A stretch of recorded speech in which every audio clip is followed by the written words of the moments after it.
हात्तीको कानमा ओत लाउन खोज्दैछन्।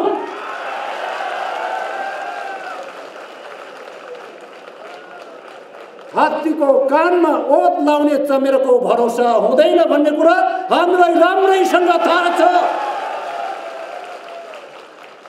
चमेराले हात्तीलाई केही पनि सहयोग गर्न सक्दैन, तर दुर्गन्धित बनाउन सक्छ। हाम्रो हात्तीको कान दुर्गन्धित बनाउन सक्छ। यो देशको मुहार बदल्न आवश्यक छ। फेरि मत लिएर काङ्ग्रेसलाई बुझाउनेलाई होइन, जनताले सिधै काङ्ग्रेसलाई रूप चिन्हमा मत दिएर विजयी गरायो भने नेपाली काङ्ग्रेस रूपी हात्ती लम्किरह्यो।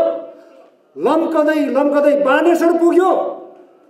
बानेश्वर पुग्दै गर्दाखेरि केही कुकुरहरू भुक्ने काम पनि भए, तर एमसीसी पास भयो। मुसाले बाटो काट्दैमा केही हुनेवाला छैन। निवेदन चाहिँ होटलमा डेटिङ गर्न थाल्यौँ भने फेरि गर्ल्याम गरौँ, त्यही अवस्था आउँछ। बालुवाटारमा हुन्छ, बानेश्वरमा आएर हुन्न भन्ने खालको प्रवृत्ति नगरेको भए सडकमा यो प्रकारको आवेग फैलिँदैन थियो। त्यसैले त्यो युवकको दोष छैन, दोष धैर्य चरित्र राख्नेहरूको दोष छ। नेपाल कम्युनिस्ट पार्टी आएर मुट्ठी कसेर यही हलबाट त उक्यारिने। अब 50 वर्ष काङ्ग्रेस सरकारमा आउँदैन, काङ्ग्रेसको सरकार चलाउने दिन गए। यो काङ्ग्रेसको अन्तिम सरकार भनेको यही हलमा होइन, मुट्ठी कसेर एक हौँ भनेर गयो। एक किन भएको पनि थाहा छैन, अलग किन भएको पनि थाहा छैन। यदि साँच्चीकै मुलुकप्रति इमान्दार भयौँ भने, जनताप्रति इमान्दार भयौँ भने, देशप्रति इमान्दार भयौँ भने मलाई लाग्दछ कि यहाँको विकृति, विसङ्गति, कालाबजारी, नक्कली भ्याडबिल काण्डहरू, ढिलासुस्ती अनि भ्रष्टाचार सबै गर्ल्याममा गुर्लुममा ढलेर जान्छन्। निवेदन गर्न चाहन्छु म, हामी फेरि पनि दोहोऱ्याउन चाहन्छु, लोकसेवाको जाँचबाट पास भएका कर्मचारी साथीहरू र चुनावमा जनमतबाट पास भएका हामी नेताहरू देश र जनताप्रति साँच्चीकै रूपमा हामी इमान्दार हुनै पर्छ। इमान्दार नहुँदाखेरि यो मुलुकको स्थितिलाई पनि व्यथितिमा बदलिन्छ। त्यसकारणले व्यथितिलाई स्थितिमै बदल्नका लागि, यो देशको मुहार बदल्नका लागि हामी आफै इमान्दार हुन आवश्यक छ। कहीँ कतै फेरि नेपाली राजनीतिमा छिटफुट देखिने घटना झैँ गरेर हामी आफै जनमतबाट पास भएका नेताहरू र लोकसेवाबाट पास भएका कर्मचारीहरू कमिसनको सेटिङको लागि होटलमा डेटिङ गर्न थाल्यौँ भने फेरि गर्ल्याम गरौँ, त्यही अवस्था आउँछ। त्यस कारणले निवेदन गर्न चाहन्छु म, यो देशको मुहार बदल्न आवश्यक छ। तपाईँ हामी मिलेर यो देशको मुहार बदल्न आवश्यक छ निवेदन गर्न चाहन्छु म। श्रद्धेय साथीहरू, अन्तमा तपाईँहरूसँग निवेदन गर्न चाहे मैले कि वास्तवमा काङ्ग्रेस हात्ती हो। हात्ती काङ्ग्रेस हात्ती नै हो। हात्ती लम्कन्छ। हात्ती लम्किँदै गर्दाखेरि कहिलेकाहीँ कुकुरहरू पनि भुक्ने गर्छन्। धेरै दिन भएको छैन, अस्ति 2-4 दिन मात्र अगाडि नेपाली काङ्ग्रेस रूपी हात्ती लम्किरह्यो। लम्कदै बानेश्वर पुग्यो। बानेश्वर पुग्दै गर्दाखेरि केही कुकुरहरू भुक्ने काम पनि भए, तर एमसीसी पास भयो। निवेदन गर्न चाहन्छु, 2079 साल निर्वाचन वर्ष हो, इलेक्सन इयर हो। त्यसैले काङ्ग्रेस रूपी हात्ती अब चुनावको मैदानमा लम्किन थालेको छ। चुनावको मैदानमा काङ्ग्रेस लम्किँदै गर्दाखेरि, अर्थात् काङ्ग्रेस रूपी हात्ती लम्किँदै गर्दाखेरि हात्तीको ठुलो कान देखेर चमेराहरू हात्तीको कानमा ओत लाउन खोज्दैछन्।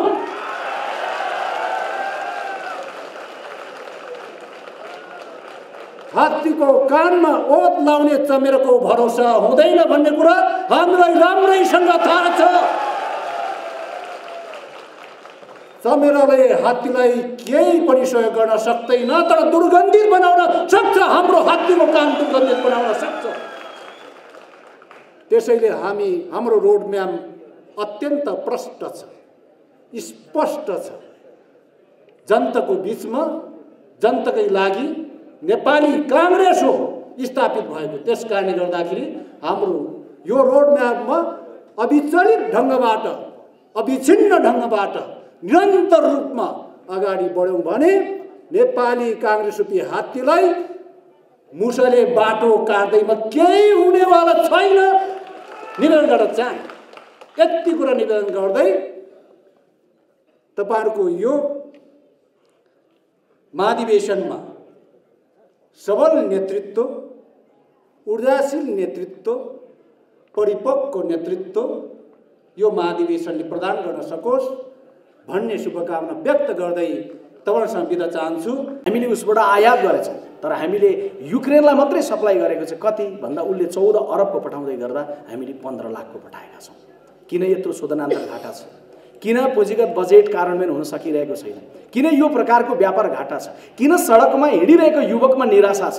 किन सडकमा हिँडिरहेको युवकमा आवेग छ र त्यो आवेगको मुद्दाको भरमा कसैले राजनीतिको आफ्नो राज्य खडा गर्नलाई चाहिरहेका छन्? यो विषय मलाई लाग्छ निजामती कर्मचारी प्रशासनले आफूभित्र गहिरोसँग विश्लेषण गर्नुपर्छ र निजामती कर्मचारी युनियन सङ्घको राष्ट्रिय अधिवेशनले फर्केर जाँदै गर्दाखेरि साथीहरूलाई एउटा ऊर्जा दिनुपर्छ कि यहाँ आउनु पूर्व म जति ऊर्जा थिएँ त्योभन्दा बढी ऊर्जा लिएर म मेरो प्रशासन, मेरो जिम्मेवारीमा फर्केको छु र म फर्किँदै गर्दाखेरि मेरो काम गर्ने शैली तुलनात्मक रूपले हिजोभन्दा रूपान्तरित हुन्छ, हिजोभन्दा प्रखर हुन्छ, हिजोभन्दा बढी जनमुखी हुन्छ र म मन्त्री या प्रधानमन्त्रीलाई होइन, आउँदै गरेको सामान्य नागरिकले सरकारभन्दा सबभन्दा पहिले मलाई भेट्छ।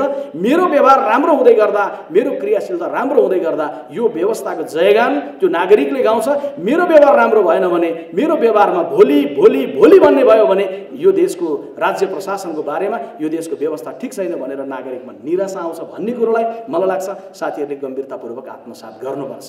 त्यसैले भोलि भोलि भोलि भनेर सारा डकुमेन्ट तयार हुँदै गर्दाखेरि पनि किन मेरो काम भइरहेको छैन भनेर नागरिकले सोध्दै गर्दाखेरि निजामती कर्मचारी युनियन सङ्घका साथीहरूले भन्नुपर्छ हामी अरूभन्दा पृथक छौँ, हाम्रोमा सम्पूर्ण डकुमेन्ट तयार भयो भने भोलि भन्ने शब्द हाम्रो डिक्सनरीमा छैन भन्ने खालको मनोविज्ञान तपाईँले दिन सक्नुपर्छ भन्ने मलाई लाग्छ। त्यो अपिल तपाईँले आफूभित्र अनुभूति गर्नुपर्छ। तपाईँहरूले गर्ने कतिपय कुरा छन्, कतिपय कुरा हामीले गर्नेछन्। तपाईहरूको सन्दर्भमा राज्यले सोच्नुपर्ने, राजनीतिक दलले सोच्नुपर्ने, अघि मित्र सुबोध देवकोटाजीले बडा राम्रोसँग 3वटा बुँदामा राख्नु भएको छ। तपाईहरूको पाटोको जिम्मेवारी तपाईँहरूले सम्हाल्नतर्फ लाग्नुहोस्। ट्रेड युनियनको अधिकार सहितको निजामती तपाईको सेवा ऐन, सङ्घीय निजामती सेवा ऐन बन्ने बनाउने सन्दर्भमा सम्माननीय प्रधानमन्त्रीज्यूले बोलेर जानुभएको छ। पार्टी त्यो कुरामा प्रष्ट तपाईँहरूको साथमा उभिन्छ। ट्रेड युनियन अधिकार सहितको सङ्घीय निजामती सेवा ऐनलाई चाँडो लिएर आउने कुराको लागि हामी सरकारलाई घचघच्याउने कुरामा पनि राम्रोसँग जान्छौँ। यो बेलामा मलाई तपाईँहरूकोसँग संवाद गर्दै गर्दा यो कुरा स्मरण गरेर भन्नै पर्छ, निर्वाचन मुखमा छ। त्यो निर्वाचन पछाडि नागरिकले कसलाई मत दिने र कसलाई देश बनाउनका लागि भरोसा गर्ने केवल एउटा निर्वाचनको लागि होइन। हामीले भन्दै आएका छौँ देशलाई समृद्धिको दिशामा लिएर जानु छ भने अब बन्ने सरकारले लगातार एउटा राजनीतिक दलले नेतृत्व गरेर जाँदै गर्दाखेरि 3 पटक लगातारसम्म विजय हुन सक्ने खालको क्षमता बढाएर जानुपर्छ। त्यो गर्न सक्ने दल नेपाली काङ्ग्रेस पार्टी हो। बीपी कोइरालाले 3 दशकसम्मको परिकल्पना गरेर 15 वर्षको सपना राख्नुभयो। हामी आगामी निर्वाचनमा जाँदै गर्दा जनता समक्ष त्यो सपना राख्न चाहन्छौँ। त्यो राख्दै गर्दाखेरि हामी गम्भीर छौँ। आदरणीय वरिष्ठ नेता रामचन्द्र पौडेल यहाँ हुनुहुन्छ, अग्रज हुनुहुन्छ, अभिभावक हुनुहुन्छ। शेरबहादुर देउवा उहाँकै उमेरको हुनुहुन्छ, अग्रज हुनुहुन्छ, अभिभावक हुनुहुन्छ। हामी पछिल्लो पुस्ताका युवाहरू आज केन्द्रीय कार्य समितिमा पार्टीलाई भविष्यमा हाँक्नेछौँ भन्ने आकाङ्क्षाका साथ सँगसँगै सहकार्य गर्न आएका छौँ। हाम्रो मनमा एउटा गम्भीर प्रश्न छ कि बितेको 70 वर्षमा कुनै पनि प्रधानमन्त्रीले किन लगातार 5 वर्षसम्म नेतृत्व गर्न सक्नु भएन? पञ्चायतकालका सूर्यबहादुर थापा बलियो प्रधानमन्त्री 5 वर्ष हाँक्नु भएन। 46 को परिवर्तन पछाडि हाम्रो नेता गिरिजाप्रसाद कोइराला बलियो प्रधानमन्त्री 5 वर्ष उहाँले पनि नेतृत्व निरन्तर गर्नु भएन। गणतन्त्र आइसकेपछि 240 मा 120 सिट प्रत्यक्षतर्फ जितेको, 1 सिट कम बहुमत लिएर आएको कमरेड प्रचण्डले पनि निरन्तर 5 वर्ष नेतृत्व गर्नु भएन। कमरेड केपी ओली 2वटा दललाई गाँसिसकेर आएर 2/3 झन्डै लिएर आएर नेतृत्वमा पुग्नुभयो, प्रधानमन्त्री बन्नुभयो, तर 5 वर्षसम्म उहाँले नेतृत्व गर्न सक्नु भएन, निरन्तर सरकार गएन। त्यसैले प्रश्न काङ्ग्रेसले आगामी निर्वाचनबाट बहुमत हासिल गर्ने त छ, तर बहुमत हासिल गरिसकेपछि हामी अब 10 महिनामा जाँदै गर्दा, निर्वाचनमा जाँदै गर्दा यो ढङ्गले मन्थन गर्न चाहन्छौँ, चिरफार गरेर छलफल गर्न चाहन्छौँ, कुरो नलुकाइकन, कुरा नचपाइकन गहिरो विश्लेषण गर्न चाहन्छौँ कि बनेका बहुमतका सरकारहरूले लगातार 5 वर्ष किन शासन गर्न सकिरहेका छैनन्, सक्ने अवस्था कसरी बन्न सक्छ, बनाउनका लागि नेपाली कांग्रेस पार्टीले नयाँ ढङ्गले के सोच्नुपर्छ, कसरी गयो भने पार्टीभित्रका द्वन्द्वलाई, सरकारमा रहँदाका द्वन्द्वलाई हल गरेर जान सकिन्छ। यो कुरा गर्नका लागि पनि मलाई लाग्छ कि निजामती कर्मचारी युनियन सङ्घको राष्ट्रिय अधिवेशन हुँदै गर्दा तपाईहरूले यो बेलामा यो विषयलाई पनि कुनै न कुनै रूपमा तपाईहरूले मन्थन गर्नुपर्छ। यो तपाईहरूले नै सोध्ने प्रश्न हो, किनभने सरकारहरू अस्थिर हुँदै गर्दा, नागरिकले दुःख पाउँदै गर्दा, दुःख पाउने कित्तामा सबैभन्दा पहिलो नम्बरमा आउने भनेकै कर्मचारी प्रशासन हो। सरकारहरू बदलिरहँदै गर्दा यो सरकार या त्यो सरकारले कहिले उनलाई कहिले त्यसलाई पूर्वाग्रहको नजरले हेरिदिँदै गर्दाखेरि जनताका छोरा या छोरी पढेर मेहनत गरेर दुःख गरेर टप हुँदै गएर कर्मचारी प्रशासनको कुर्सीमा बसेकाहरूले निरन्तर दुःख पाउनु भएको छ। आफैलाई दुःखबाट मुक्ति गर्ने हो भने यो अधिवेशनले नेतृत्व कसलाई बनाउने भन्ने मात्रै होइन, यो देशमा स्थिर सरकार बनाउनलाई हामी यो दृष्टिकोण प्रक्षेपण गर्न चाहन्छौँ भनेर निजामती कर्मचारी युनियनले राष्ट्रिय रूपमा देशमा बहसको लागि केही दृष्टिकोण पनि लिएर आउन सक्छ। त्यसको लागि पनि म तपाईहरुलाई अपिल र आग्रह गर्न चाहन्छु। केही समसामयिक सन्दर्भमा जाँदै गर्दा म के कुरामा खुसी छु भने नेपाली कांग्रेस पार्टी अहिले सम्पूर्ण रूपले एकताबद्ध छ। नेपाली कांग्रेस पार्टी अधिवेशनको प्रक्रियामा गयो, हामी को केमा आयौँ केमा आएनौँ, कसले कसलाई मत्यो दोस्रो कुरा हो, तर कांग्रेस पार्टी एक ठाउँमा छ। राष्ट्रिय रूपमा पार्टीलाई बलियो बनाएर जाने सवालमा एक ठाउँमा छ, निर्वाचन जित्ने सवालमा एक ठाउँमा छ र नेपाली कांग्रेस पार्टीको एकताको परिणाम र दृढताको परिणाम, कांग्रेसको दृढताको परिणाम अहिले एमसीसी प्रकरणमा पनि तपाईले देख्नु भएको छ। अहिले यसो सम्झेर हेर्नुस् न, एमसीसीमा दुईटा दृश्य। एउटा दृश्य कमरेड केपी ओली प्रधानमन्त्री हुँदै गर्दा एमसीसी दर्ता भयो, उहाँसँग पार्टीभित्रै प्रचण्ड पनि हुनुहुन्थ्यो, उहाँसँग पार्टीभित्रै माधव नेपाल पनि हुनुहुन्थ्यो, उहाँसँगै सभामुख पनि हुनुहुन्थ्यो, उहाँसँग झन्डै 2/3 पनि थियो, उहाँसँग 7 दिनलाई एमसीसी प्रस्ताव ल्याउनुहोस् पास गर्न तयार छौँ भन्ने प्रतिपक्षी दल नेपाली कांग्रेस पार्टी पनि थियो, तर उहाँ लत्रेर बस्नुभयो, एमसीसी अड्केर बस्यो। तर आज शेरबहादुर देउवा प्रधानमन्त्री भएको बेलामा संसदमा एमसीसी लिएर जाँदै गर्दा उहाँको पार्टीमा प्रचण्ड पनि हुनुहुन्न थियो, उहाँको पार्टीमा माधव नेपाल पनि हुनुहुन्न थियो, उहाँसँग सभामुख पनि हुनुहुन्न थियो, उहाँसँग जितेको जम्मा 23वटा सिट थियो अनि प्रतिपक्ष नारा लगाइरहेछ यता हो कि उता अस्पष्ट रहेको प्रतिपक्ष थियो, तर एमसीसी फेरि संसदमा दृढताका साथ पारित भयो। यसले के बताउँछ भन्दा नेपाली कांग्रेस पार्टीको नेतृत्वलाई भरोसा गर्यो जनताले भने, नेपाली कांग्रेस पार्टीलाई समर्थन गरेर साथ दिएर गयो भने मलाई लाग्छ नेपाली कांग्रेस पार्टीले अबको दशक, अबको 3वटा निर्वाचनसम्म देशलाई लिएर जान सक्ने एउटा बाटो बनाउन सकिन्छ जनताको बीचमा। त्यसैले तपाईँ मार्फत यदि हामीले भन्यौँ तपाईसँग भेट्न आउने कर्मचारीको कुर्सीमा रहेर बस्दै गर्दा तपाईँको लागि कांग्रेस प्रधान होइन, तपाईँलाई जनताको सेवा प्रधान हो, तर त्यो कुर्सीबाट बाहिर निक्लेर आँगनमा पुगेर चिया पिउँदै गर्दा, घरमा गाउँमा बस्दै गर्दा तपाईँले भन्दै गर्दा भन्ने दृश्य के हो भने नेपाली कांग्रेस पार्टीले बहुमत हासिल गर्दै गर्दा नेपालको प्रशासनको लोकतान्त्रिकरण, नेपाली जनताको समृद्धिको यात्रालाई बल पुग्छ। कसरी बल पुग्छ? किनभने कांग्रेससँग दृष्टि छ, कांग्रेससँग एउटा लामो यात्राको सन्दर्भमा शालीनता छ, जिम्मेवारी बोध छ। कांग्रेसले बानेश्वरको चोकमा नारा लगाइरहेको युवकले, एमसीसी मुर्दाबाद भनेर नारा लगाउँदै गरेको युवकले बटारेको मुठीलाई हेर्दै गर्दा कांग्रेसले उसको भोट भनेर मात्रै हेरेन, हेर्नेले भोट मात्रै भनेर हेरे होला, भोट मात्रै भनेर हेर्नेले एउटा दृष्टिकोण राख्यो होला। कांग्रेसले त्यो नारा लगाउँदै गरेको युवकको सामुन्ने लोकप्रियताको कुरा गर्दै गर्दाखेरि एउटा कुरा हुन्थ्यो होला, तर कांग्रेसले लोकप्रियताको कुरा होइन, लोकहितको कुरा गर्यो। कसैले हेर्दै गर्दा उसलाई भोटको रूपमा हेरे होला, तर कांग्रेसले उसको भविष्यलाई हेर्यो। त्यसैले कांग्रेस पार्टी जिम्मेवार छ र त्यो जिम्मेवार दलले नेतृत्व गरेर जाँदै गर्दा यो देशले अबको दशकमा समृद्धिलाई सम्पन्न तुल्याउन सक्छ, आकार बढाउन सक्छ भन्ने कुरा तपाईहरु मार्फत पनि पुग्न जरुरी छ। कम्युनिस्ट पार्टीको त परीक्षण भइसक्यो, धेरै लामो 30 वर्ष 40 वर्ष 50 वर्षको हिसाब गरिरहन जरुरी छैन, बितेको 5 वर्षको समीक्षा गर्ने हो। मानिलिउँ कम्युनिस्ट पार्टीले फेरि विजय हासिल गर्यो, के हुन्छ? कम्युनिस्ट पार्टीले विजय हासिल गर्यो भने 3वटा दृश्य देखिनेवाला छ, जो अहिले भर्खर देखियो। पहिलो त यस्तै एकाडेमी जस्तै हलमा कमरेड प्रचण्डले पनि बहुमत ल्याएको बेला अब वर्षौं वर्ष शासन गर्छौं भनेर माओवादीले बहुमत ल्याउँदा भन्नु, कमरेड केपी ओली 2टा दलको गठबन्धनपछि प्रधानमन्त्री बन्नुभयो यही मञ्चबाट, अरु विभिन्न मञ्चबाट अब 50 वर्षसम्म अब हामी फर्किन्नौं भनेर बोल्नुभयो। पहिलो दृश्य यस्तै देखिनेवाला छ, जबकि हामी जान्दछौँ हामीले विजय हासिल गर्यौं भने पनि त्यो 50 वर्षका लागि हुन्न, केवल 5 वर्षका लागि हुन्छ। 5 वर्ष जनताको सेवा राम्रोसँग गर्यौं भने हामी दोहोर्याएर सरकारमा आउन चाहन्छौँ। यदि हामीले राम्रोसँग गरेनौं भने जनताबाट हामी दण्डित हुन तयार भएर बस्छौँ। तर हामी निर्वाचनमा जितिहालिसकेर एउटा परिणाम आउने बित्तिकै अब 50 वर्षका लागि, 20 वर्षका लागि, 30 वर्षका लागि भन्ने कम्युनिस्ट दर्शनको नियन्त्रित मनोविज्ञानका साथ जाँदैनौँ। कम्युनिस्ट पार्टीले जित्दै गर्दा पहिलो दृश्य त्यो हुन्छ। दोस्रो के हुन्छ? काङ्ग्रेसले जनताको जीवनलाई, नागरिकलाई केन्द्रमा राखेको दृश्य देख्नु हो। के देख्नु हो? जब कोरोनाको बेला मान्छे मर्दै थियो, कमरेड केपी ओलीले के भन्नु? हाच्छिउँ गरेर उडाइदियो, हाच्छिउँ गरेर उडाइदियो भन्दै गर्दा 2000 मान्छे उडेर गए। उहाँले अलि पछि भन्नुभयो अम्बाको पत्ता उमालेर खाइदेऊ, त्यस पछाडि 3000 मान्छे उडेर गए। फेरि उहाँले भन्नुभयो यो अम्बाको पत्ताले पनि भएन, अब हल्दी पानीतिर लाग्यो भन्दै गर्दा रु 5000 मान्छे उडेर गए। बडा प्रष्ट बोली, बुझिने भाषामा हल्दी प्रष्ट बुझियो, अम्बाको पत्ता प्रष्ट बुझियो, हाच्छिउँ गर प्रष्ट बुझियो, तर 10,000 मान्छे यस बिचमा मरेर गए। शेरबहादुर देउवा प्रधानमन्त्री भएपछि बडा समस्या भयो। के भन्नु होला, बोलेकै नबुझिएला भन्ने चिन्ता, संसदमा खोप भन्नुभयो, के भन्नुभयो भन्ने हो। तर जनताले पाखुरीमा लाउँदै गर्दा थाहा भए नबुझिने भाषामा चाहिँ शेरबहादुर देउवाले खोप खोप खोप भनेका रहेछन् भन्ने कुरो जनताले थाहा पाउँदा। त्यसैले नेपाली काङ्ग्रेस पार्टीले जनताको जीवन कठिनमा हुँदा, जनताको जीवन गम्भीर अवस्थामा हुँदा त जनताको जीवनलाई केन्द्रमा राख्दो रहेछ। तर कम्युनिस्ट पार्टीको सरकार भनेपछि हामीले देखेका थियौँ बालुवाटारमा प्रचण्ड र माधव नेपालहरू, केपी कमरेड र अन्य नेताहरू पाखुरा सुर्की गरेर बालुवाटारमा द्वन्द्व गरेर बस्नु भएको थियो। अनि तेस्रो दृश्य के देखियो भन्दा अन्तिममा त के देखियो भने 50 वर्ष शासन गर्छौँ भन्नेहरू त महाराजगञ्जको चोकबाट माथि बुढा नीलकण्ठ लागे हुनुहुन्छ, कहिले कमरेड प्रचण्ड जानुहुन्छ, कहिले कमरेड केपी ओली जानुहुन्छ। हामीलाई त लाग्यो माथि बुढा नीलकण्ठमा नारायण भगवान सुतेर बसेका छन् पानीमा, त्यति पो जान्छन् होला भन्दा पुजारीलाई सोद्धा यता त आएका छैनन्, अलि तलतिरको बुढा कहाँ गइरहेछन्।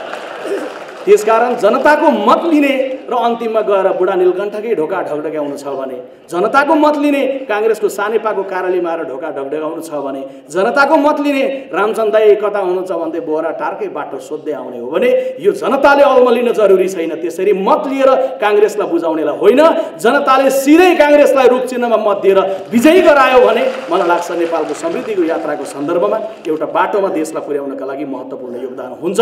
त्यसैले म अन्त्यमा तपाईँहरूलाई यति मात्रै आग्रह गर्न चाहन्छु, अबको अधिवेशनबाट एउटा नेतृत्वको बारेमा मात्रै नसोचिदिनुहोस्। अबको देश, अबको दशक, अबको 15 वर्षसम्मको लागि निजामती प्रशासनले राजनीतिसँग, राजनीतिक सरकारसँग सहयात्रा गर्दै गर्दा कसरी जनताको निराशालाई सम्बोधन गर्न सकिन्छ, कसरी सडकमा रहेको आवेग मात्रै व्यक्त गरिरहेको युवालाई विश्वासमा लिन सकिन्छ। किनभने हामी जान्दछौँ सडकमा नारा लगाएर हिजो आवेगका साथ अरुण तेस्रो मुर्दाबाद भन्दै गरेको युवकको दोष थिएन, दोष ती नेताहरूको थियो जसले 25 वर्ष अगाडि अरुण तेस्रो मुर्दाबाद भन्नुभयो र 15 वर्ष अगाडि लोड सेडिङ मुर्दाबाद भन्नुभयो। 25 वर्ष अगाडि अरुण तेस्रोलाई राष्ट्रघात नभनेको भए आज यो देशले समृद्धिको सन्दर्भमा अर्कै आकार लिन्थ्यो। आज बालुवाटारमा हुन्छ, बानेश्वरमा आएर हुन्न भन्ने खालको प्रवृत्ति नगरेको भए सडकमा यो प्रकारको आवेग फैलिँदैन थियो। त्यसैले त्यो युवकको दोष छैन, दोष दैध चरित्र राख्नेहरूको दोष छ। काङ्ग्रेस दैध चरित्रमा छैन। समृद्धिको जब सवाल आउँछ, पार्टीभित्र हाम्रा विवाद हुन्छन्, हाम्रा बिचमा फरक मतहरू हुन्छन्, पाका नेताहरू र हामी युवाको बिचमा कुनै बेला नमिलेका कुरा तपाईँहरूले सुन्न पाउनुहोला। सभापति र वरिष्ठ नेताको या सभापति र उपसभापतिको या महामन्त्री र महामन्त्रीको सुन्न पाउनुहोला। तर आज म तपाईँलाई सबका सामुन्ने दृढतापूर्वक दोहोऱ्याएर पछिल्लो पुस्ताको पनि प्रतिनिधित्व गरेर भन्न चाहन्छु, जबसम्म लोकतन्त्रको सवाल आउँछ, जब काङ्ग्रेसले दुईटा मत गर्दैन, जब जनताको हित रक्षा गर्ने प्रश्न आउँछ काङ्ग्रेसले दुईटा मत गर्दैन, जब समृद्धिको प्रश्न आउँछ अरुण थडदेखि लिएर एमसिसीसम्म यस्ता धेरै विवरण आउलान्, काङ्ग्रेस केवल लोकप्रियताको कुरा गरेर लोकहितको विरुद्धमा उभिँदैन, लोकहितको कुरा गर्छ र काङ्ग्रेस सम्पूर्ण रेखले एक भएर उभिन्छ। त्यसैले अबको दशकमा रूपान्तरित भएको काङ्ग्रेस नै देशले गर्ने भविष्य हो। विकल्प भनेको यही पुरानो काङ्ग्रेसलाई रूपान्तरित गरेर अबको विकल्प, अबको भरोसा, अबको बाटो भनेको नेपाली काङ्ग्रेस पार्टी नै हो। यही सन्देश यो अधिवेशन मार्फतबाट गाउँ गाउँसम्म तपाईँहरू मार्फत पनि पुग्नेछ र तपाईँहरूले आफ्नो सङ्गठनलाई अझै सुदृढ, एकताबद्ध, अझै परिवर्तित, अझै रूपान्तरित बनाउन सक्नुहुनेछ र गर्दै गर्दाखेरि तपाईँहरू जिल्लाबाट आउँदै गर्दाखेरि नै अब केन्द्रीय रूपमा काङ्ग्रेसको यो गुटसँग यहाँनिर गाँसेका छौँ भन्ने मनोविज्ञानले आउनुभएको छ भने तपाईँले गर्न सक्नुहुन्न। तर तपाईँ सबै खाले गुटको मनोविज्ञानबाट उत्रेर गुटका टोपीहरू खोलिराखेर मतदानको लाइनमा लाग्दै गर्दा या सर्वसम्मतिको लाइनमा लाग्दै गर्दा काङ्ग्रेसलाई पनि सन्देश दिने गरी हामी गर्छौँ भन्नुभयो भने तपाईँले गर्न सक्नुहुन्छ। त्यो गर्नका लागि म तपाईँहरूलाई अपिल र आग्रह गर्दै यहाँ उपस्थित सबै साथीहरू सबैलाई हार्दिक अभिवादन, नमस्कार, जय नेपाल। म यो सम्मेलनको सम्पूर्ण सफलताको कामना गर्छु र म यहाँसम्म नेपालको निजामती प्रशासनको विकासमा निजामती सेवामा रहनुभएको साथीहरूको हक र अधिकारलाई स्थापित गर्ने कुरामा युनियनको नेतृत्व गरेर यो ठाउँसम्म ल्याइ पुर्याउने योभन्दा अगाडिका सबै नेतृत्वहरूलाई सम्झन चाहन्छु, उहाँहरूप्रति सम्मान प्रकट गर्छु। गोपालजी र उहाँको टिम जसले यो प्रतिकूल अवस्थामा पनि यसको नेतृत्व पनि गर्यो र अहिले पार्टीको महाधिवेशन पछाडि यसरी अधिवेशन पनि भव्यतापूर्वक सम्पन्न गर्दैछ। म उहाँलाई पनि सम्मान प्रकट गर्न चाहन्छु, बधाई पनि दिन चाहन्छु उहाँको सिङ्गो टिमलाई। यो अधिवेशनमा अगाडि नेताहरूले कुरा गरिसक्नु भएको छ। पार्टी सभापति सम्माननीय प्रधानमन्त्रीको पनि जिम्मेवारीमा रहनुभएको हुनाले गर्दा कतिपय कुराहरू उहाँको ठाउँबाट गर्नु अप्ठ्यारो पनि छ। त्यसैले हामीहरूले पनि ती कुराहरू केही कुराहरू भन्नुपर्ने छ। हामी अहिले पार्टीको अधिवेशन पछाडि पार्टीलाई 100% विधिसम्म ढङ्गले चलाउने प्रयास गरिरहेका छौँ र पार्टीभित्र 100% एकता निर्माण गर्ने कोसिस गरिरहेका छौँ।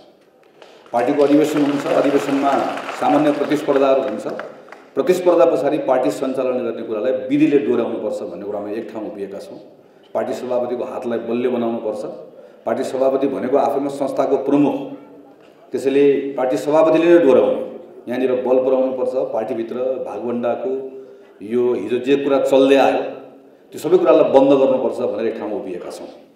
हामी अहिले भातृ संस्था र शुभेच्छुक संस्थाहरूको सन्दर्भमा पनि यसलाई क्रियाशील पनि बनाउने, यसको सन्दर्भमा पनि कति एकरूपता नभएको कुरामा एकरूपता पनि लिएर आउने र भातृ संस्थाहरूलाई पनि कतिपय सन्दर्भमा अलि स्वतन्त्र ढङ्गले स्वायत्त ढङ्गले सञ्चालन हुने वातावरण बनाउने, शुभेच्छुक संस्थाको सन्दर्भमा त पार्टीको सम्बन्धलाई एकदम पवित्र राख्नुपर्छ भन्ने कोणबाट छलफल गरिरहेका छौँ। छलफल मात्र होइन, हामी त्यसलाई कार्यान्वयनमा लिएर जाने क्रममै छौँ। यो बिचमा अहिले निजामती कर्मचारी युनियनको अधिवेशन भइराख्दै गर्दा म सिङ्गो पार्टीको तर्फबाट यति कुरा भन्न सक्छु, यो अधिवेशन तपाईँहरूको अधिवेशन हो, यसलाई भव्यतापूर्वक सम्पन्न गर्नुहोस्। तपाईँहरूले समझदारीबाट गर्नुहोस् वा निर्वाचनको प्रक्रियाबाट गर्नुहोस्, तर यो ठाउँमा नेपाली कांग्रेस पार्टीको तर्फबाट कसैले पनि यहाँभित्र गुटबन्दी गर्न आउँछ भने त्यसलाई ढोका बन्द गरिदिनुहोस् र यो अधिवेशनबाट हामी यसबाट तपाईँहरूको युनियनको नेतृत्व आयो भन्ने कुरा चाहन्छौँ। त्यो नेतृत्वसँग नजिकबाट काम गर्न चाहन्छौँ र यो सबै कुराहरू हामी अरू शुभेच्छुक संस्थाहरूलाई त यसबाट मुक्त गर्न चाहिरहेका छौँ भने निजामती कर्मचारी युनियनलाई त सम्पूर्ण रूपमा यसबाट मुक्त राख्न चाहन्छौँ। यो कुरामा ध्यान पुर्याइदिनु आग्रह छ। 2074 सालको निर्वाचन पछाडिको जुन परिवेश आयो त्यो परिवेश नेपालको लागि एउटा टर्निङ पोइन्ट हुन्छ भन्ने हाम्रो अपेक्षा थियो। काङ्ग्रेसले चुनाव हार्यो, तर 74 सालपछि चुनाव हारे पनि नेपाली कांग्रेसको एउटा विश्वास थियो, अपेक्षा थियो र त्यसको आधारमा हामीले संसदबाट पार्टीबाट हामीले औपचारिक रूपमा एउटै कुरा भनिरह्यौँ कि अब संवैधानिक विकासको जुन चरणमा हामीहरू पुगेका छौँ, अब पछाडि फर्कने ठाउँ पनि छैन, अलबल्ने ठाउँ पनि छैन। हामी निरन्तर अगाडि बढ्दै जानुपर्छ। यो 5 वर्षको जुन निर्वाचन भएको छ, नेपाल कम्युनिस्ट पार्टीको सरकार आएको छ, यो 5 वर्ष सरकार चल्छ, यो स्थिरताको लाभ आम नागरिकले पाउनुपर्छ। हामी प्रतिपक्षमा बस्छौँ, प्रतिपक्षबाट आफ्नो भूमिका निर्वाह गर्छौँ, जहाँ प्रश्न गर्नुपर्ने प्रश्न गर्छौँ, विरोध गर्नुपर्ने विरोध गर्छौँ, प्रतिरोध गर्नुपर्ने प्रतिरोध गर्छौँ, मद्दत गर्नुपर्ने मद्दत गर्छौँ, गरि पनि रहेका थियौँ। 2079 सालमा चुनाव हुनुपर्थ्यो आउने वर्ष, त्यो चुनाव नेपाल कम्युनिस्ट पार्टीकै सरकारले गराउनु पर्थ्यो, प्रदेशको सरकारमा नेपाल कम्युनिस्ट पार्टीकै सरकारहरू चल्नु पर्थ्यो। हामी यो बिचमा सरकारहरू बदलियोस् भन्ने चाहँदैन थियो। हामीले यही प्रणालीलाई स्वीकार गरेर आए पनि, तर नेपाल कम्युनिस्ट पार्टी जसले जिम्मा लियो, 5 वर्ष चलाउने जिम्मा लियो, उसले आफ्नो जिम्मा पुरा गर्न सकेन। आफ्नै घरमा आगो लगायो र आफ्नै घरमा आगो लगाइसकेपछि आगो लगाउनेहरू मध्ये एक थरी पहिला आगो लाग्यो घरमा, खरानी धसेर देखाइदिने भनेर बाहिर निस्केर आयो। एक थरी त्यो खरानीको थोपरोमा बसेर अट्टास गर्दै हामी जित्यौँ भन्दैछ। हामीले लगाएको होइन। नेपाल कम्युनिस्ट पार्टी आएर मुठी कसेर यही हलबाट त हो क्यारिने। अब 50 वर्ष काङ्ग्रेस सरकारमा आउँदैन, काङ्ग्रेसको सरकार चलाउने दिन गए, यो काङ्ग्रेसको अन्तिम सरकार भनेको यही हलमा होइन, मुठी कसेर एक हौँ भनेर गएको। एक किन भएको पनि थाहा छैन, अलग किन भएको पनि थाहा छैन, तर देशले बिहोर्यो, हामीले बिहोर्यो। स्थिरताको लाभ जुन हामीले प्राप्त गर्न सकेन र फेरि प्रकारान्तरले नेपाली कांग्रेसकै काँधमा आयो, जिम्मामा आयो। हामीले सम्हाल्नुपर्ने काम, अरूलाई उचाल्दै पुग्छ, भत्काइदिए पुग्छ, हामीले सम्हाल्नुपर्छ, मिलाउनुपर्छ। हाम्रो जिम्मा आएको छ, हामी सम्हाल्दैछौँ, सम्हाल्छौँ, किनकि यो संविधान नेपाली कांग्रेसको नेता गिरिजाप्रसाद कोइरालाको नेतृत्वमा सुरु भएको शान्ति प्रक्रिया, त्यो बाटोबाट यहाँ अगाडि बढ्दै गर्दा हामीले बनाएको यो संविधान, यो बाटो यो हामीलाई सबैभन्दा प्यारो छ। किनकि हामीले पटक पटक अनुभव गर्दा आएका छौँ, राजनीतिमा हामी आन्दोलन गर्छौँ, सङ्घर्ष गर्छौँ, सफलता प्राप्त गर्छौँ अनि त्यसलाई जोगाउन सक्दैन, फेरि दुर्घटनामा पर्छौँ। हामी त्यो अवस्था फेरि नआओस् भन्ने चाहन्छौँ। त्यसैले हामी अहिले जुन जिम्मा लिएका छौँ यो जिम्मालाई हामी सफलतापूर्वक सम्पन्न गर्छौँ। वैशाख 30 गते निर्वाचन गराउने हो। स्थानीय निर्वाचनको बारेमा कहिलेकाहीँ कसैले व्यक्तिगत रूपमा केही भनेको पढेको सुन्छु, तर संविधान लेखेर आएको सदस्यमध्ये एक हुँ। यो संविधानले, ऐनले, नियमले, कानुनले हामीलाई निर्वाचन एक दिन पनि तलमाथि गर्ने छुट दिएको छैन। वैशाख 30 गते काङ्ग्रेसले निर्वाचन गराउँछ र त्यस पछाडि हामी आम चुनाव गराउँछौँ। आम चुनाव मङ्सिरमा हुन्छ वा त्योभन्दा पहिला हुन्छ मलाई थाहा छैन। संसद यसै गरिकन चल्दै गयो, संसद यसै गरिकन चल्न नदिने अवस्था बनिरह्यो। संसदलाई संसदको उपहास गर्ने काम लगातार नेकपा एमाले गरिरह्यो। हामी संवाद गरिरहेका छौँ, फकाउने कोसिस गरिरहेका छौँ, आउनुहोस् भनिरहेका छौँ, तर कुनै पनि तरिकाले सकिएन भने त्यो बेलामा संसद किन चलाइराख्ने भन्ने प्रश्न उठ्न सक्छ र त्यो बेलामा चुनाव अगाडि हुन पनि सक्छ। तर स्थानीय चुनाव तलमाथि हुँदैन।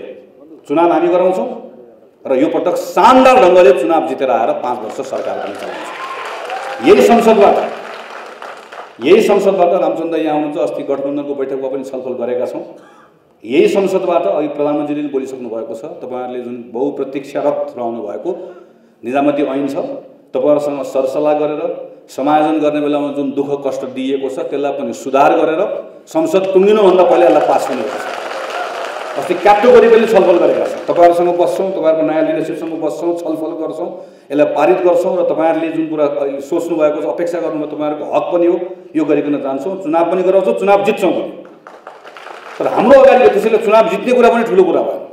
तर तपाईँ र हामी बसेर अब एउटा कुरा टुङ्गो लगाउनु पर्नेछ, चुनाव जितेपछि गर्ने के हो भन्ने बारेमा चाहिँ अब छलफल गर्नुपर्छ, टुङ्गो लगाउनु पर्छ। चुनाव जितेको दिनबाट गर्ने के भन्ने बारेमा छलफल गर्ने मात्र होइन, त्यसलाई विधिसम्मत ढङ्गबाट त्यसमा काम गर्ने हामीले परिपाटी बसाल्न नसकेको कारणले गर्दा निर्वाचन जित्नेसम्मको यात्रा त गरेका छौँ, तर निर्वाचन जितिसकेपछि के गर्ने भन्ने बारेमा एउटा टार्गेट राखेर काम गर्ने हाम्रो अवस्था निर्माण गर्न सकिरहेका छैनौँ। त्यसैले पटक पटक चुकेका छौँ।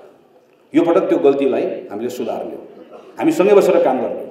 नेपालको राजनीतिक नेतृत्वले असम्भव जस्तो सपना ल्याएर थुपारिदिने, अनि नेपालको निजामती सेवाले यो त सम्भव छैन भनेर भन्दै गर्दाखेरि अनि हाम्रो बिचमा टकराव जस्तो अवस्था देखिने, कर्मचारीले कामै गर्न नदिएर देश बनेन भन्ने, उताबाट त्यो आउने, अनि यताबाट के हामीले त्यो कुरा भन्ने, तलबाट आउँदै गर्दाखेरि राजनीतिक नेतृत्वले कुनै क्षमतै राख्दैन भनेर तलबाट आउने। म त निजामती कर्मचारीको छोरा, निजामती कर्मचारीको अगाडि मानिसले के भन्छन्, पछाडि के भन्छन् भन्ने कुरा राम्रोसँग सुनेर आएको छु। हाम्रो जस्तै हालत हो तपाईँहरूको। नेताको अगाडि एउटा कुरा हो, नेता गइसकेपछि देश बिगार्ने यिनीहरू हुन् भन्ने कुरा पनि सुनेर आएको, आफै काम गरेर आएको। बा कर्मचारी भयो, बाको पनि सुनेर आएको। मेरो बा जस्तै तपाईँहरू कर्मचारी भनेको पनि एउटा निश्चित विधि प्रक्रिया पुरा गरिकन छानिएर आएको एउटा यो कसैले बनाइदिएको होइन नि। तपाईँहरू त आफ्नो क्षमताबाट त्यहाँबाट गएर आफूलाई प्रस्तुत गरेर प्रमाणित गरेर आउनुभएको। हामी पनि तलैबाट दुःख गर्दै मेहनत गर्दै एउटा ठाउँसम्म आएको। तर हाम्रो बारेमा धारणा किन यस्तो छ? हाम्रो बारेमा बनेको धारणालाई बदल्ने कसरी? हामी नमिलिकन यो धारणा बदल्न सकिन्न। नेपालको राजनीतिक नेतृत्व र निजामतीको नेतृत्व बसेर एक ठाउँमा बसेर यसलाई नमिलाइकन यसलाई बदल्न सकिन्न। यो बदल्ने कुरामा सँगसँगै बसेर काम गर्नुपर्नेछ।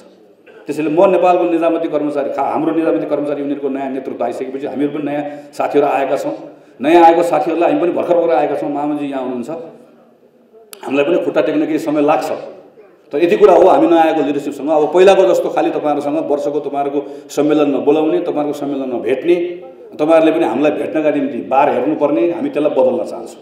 हामी तपाईँहरूसँग बस्न चाहन्छौँ, एउटा फङ्सनल सम्बन्ध बनाउन चाहन्छौँ। हामी आगामी चुनावबाट नेपाली कङ्ग्रेस निर्वाचन जितेर 5 वर्ष के गर्न सक्छ काङ्ग्रेसले भन्ने कुरा, सबैभन्दा बढी गर्न सकिने कुराको ज्ञान भएको, जानकारी भएको समूह यो हो भन्ने कुरा मान्दछु। तपाईँहरूसँग सिक्न चाहन्छु। पार्टीको घोषणापत्र बनाउनेदेखि लिएर त्यो पार्टीले गर्न सक्ने कामहरूको फेरिस्त तयार गर्दै गर्दा तपाईँहरूसँग सँगै बसेर काम गर्न चाहन्छु।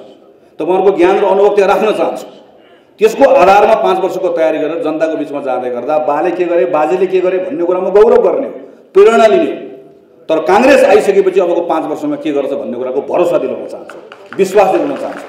त्यो ढङ्गबाट तपाईँहरूसँग बसेर हामीहरू काम गर्न चाहन्छौँ। यसका निम्ति पनि नयाँ आएको नेतृत्वसँग बसेर काम गर्ने इच्छा छ।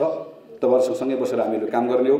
म फेरि एकपटक यो अधिवेशनको सम्पूर्ण सफलताको कामना गर्दै, बडो पवित्र ढङ्गले तपाईँले अधिवेशन सम्पन्न गर्नुहुन्छ भन्ने कुराको विश्वास व्यक्त गर्दै, अगाडिको 74 साल पछाडिको नेपाल कम्युनिस्ट पार्टीको सरकारको प्रारम्भिक अवस्थामा तपाईँहरूले कत्रो कष्ट सहनु पर्यो भन्ने कुरा सांसद भएर नजिकबाट बसेर राज्य प्रणाली सत्ता सञ्चालन हुँदै गर्दाखेरि त्यो देखेको आधारमा त्यसको आधारमा तपाईँहरूले भोगेको कुरा नजिकबाट हेरेर आएको हुँदा त्यस्तो बेलामा तपाईँहरूले युनियन जोगाउनु भयो। तपाईँहरू कहीँ कतै हलचल नगरिकन लोकतन्त्रप्रतिको आस्था पनि आफ्नो पेसाप्रतिको इमान्दारिता पनि जोगाएर जसरी काम गरेर आउनुभयो त्यसको उच्च सम्मान पनि व्यक्त गर्दै र आगामी दिनमा अझै पार्टी र तपाईँहरूको युनियनको बिचको सम्बन्धलाई अझै बढी हाम्रो सेवा प्रशासन सुधार्ने कुरामा हामी लिएर जान सक्छौँ भन्ने विश्वास व्यक्त गर्दै म सम्मेलनको सम्पूर्ण सफलताको कामना गर्न चाहन्छु।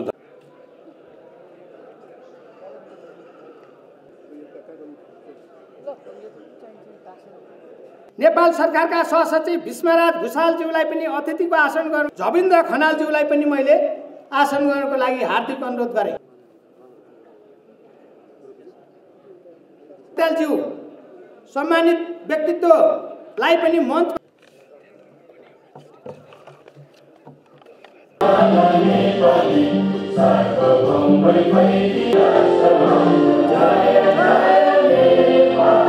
केन्द्रीय अध्यक्ष गोपाल प्रसाद पोखरेलज्यू, आजका प्रमुख अतिथि अघि नाम लिएको थिए आदरणीय सहसचिव टोकराज पाण्डेज्यू, सम्पूर्णलाई गोपाल प्रसाद पोखरेलज्यूलाई मञ्चमा निम्नले पनि कुनै पनि गुट कुनै पनि भेला नराख्नु होला, नगर्नु होला। आजका प्रमुख अतिथि नेपाली अभाव छ जयश्वर पन्थीज्यू, जयश्वर पन्थीज्यू पूर्व केन्द्रीय कोषाध्यक्ष पदमा आसीन हाम्रा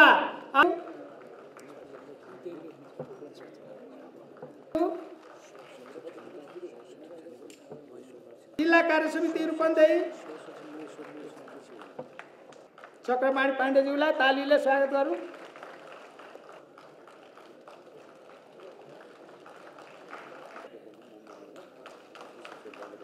लोकबहादुर खड्काज्यूलाई तालीले स्वागत गरिदिनु अनुरोध गर्दछु। लोकबहादुर खड्काज्यू, जितेन्द्र प्रसाद सिंहज्यू पूर्व अध्यक्ष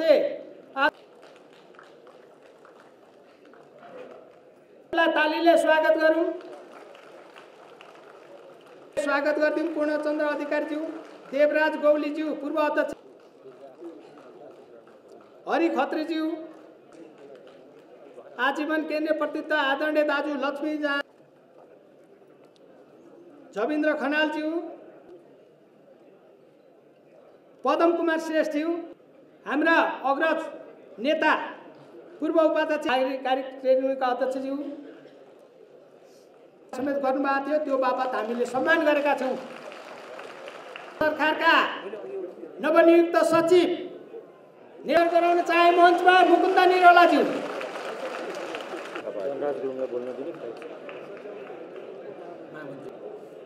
धनराज गुरुङज्यू आइसक्नु भएको छ, उहाँलाई पनि आसन गर्नको लागि सभापति गोपाल पोखरेलज्यू, ड्यासमा निम्ताज्यू नेपाली काङ्ग्रेस पार्टीका सभापति मैले छिटै जानुपर्ने अवस्था आएको छ, त्यसैले साथ शुभकामना मन्तव्य व्यक्त भए आभार व्यक्त गर्न चाहन्छु। शुभकामना प्रदान गर्नका लागि हाम्रो आसन गराउनको रहनुभएका महामन्त्री गगन थापालाई यसै गरिकन नेपाल सरकारको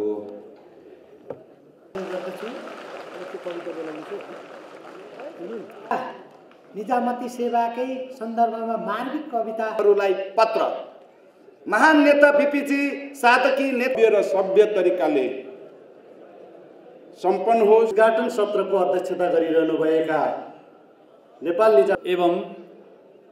नेपाल निजामती कर्मचारी युनियन आउनुभएका नेतागणहरू र नेपाल निजामती कर्मचारी शोभाकर रेग्मीज्यूलाई ड्यासमा निम्ताउँछु। आदरणीय दाजु, अधिवेशनको साथीहरूले गर्न सक्नुहुन्छ कि सक्नुहुन्न, अलिकति कानुनी वैधानिक यहाँहरू सबैलाई म हार्दिक बधाई तथा लिएका हामी र यो भित्रको सङ्गठन यसले चुनाव जान्छ। निजामती कर्मचारी युनियनले आफ्नो नेतृत्व 8औं आदरणीय सभापति गोपाल पोखरेलज्यू या शुभेच्छुक संस्थाहरू मध्येमा नेपाल निजामती कर्मचारी युनियन शुभकामना मन्तव्य दिनुहुनेछ। शुभकामना मन्तव्यको झलनाथजी त्यसैलाई चाहिँ उहाँहरूलाई चाहिँ दम भर्ने भयो। आभार व्यक्त गर्दछौँ। सम्पूर्ण सिङ्गो खुल्ला सत्रको कार्यक्रमपछि गरिनेछ र झोलामा यहाँहरूको झोलामा त्यो सम्पूर्ण युनियनका आदरणीय पूर्वज अग्रज आदरणीय पूर्व अध्यक्षज्यूहरू लगायत व्यक्त गर्दै र अध्यक्षको आदेशले